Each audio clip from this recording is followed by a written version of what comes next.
اے پیغمبر صلی اللہ علیہ وسلم، اپنے پروردگار عالی شان کے نام کی تسبیح کرو، جس نے انسان کو بنایا پھر اس کے اعضاء کو درست کیا، جس نے تقدیر بنائی پھر راہ دکھائی، اور جس نے چارہ اگایا پھر اس کو سیاہ رنگ کا کوڑا کر دیا۔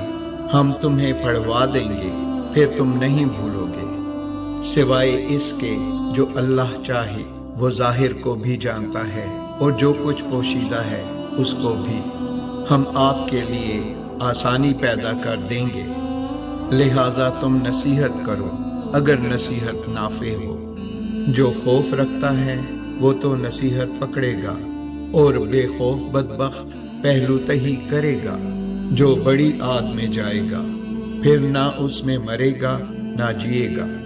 فلاح پا گیا وہ جس نے پاکیزگی اختیار کی اور اپنے رب کا نام یاد کیا پھر نماز پڑھی، مگر تم لوگ دنیا کی زندگی کو ترجیح دیتے ہو، حالانکہ آخرت بہت بہتر اور ہمیشہ باقی رہنے والی ہے۔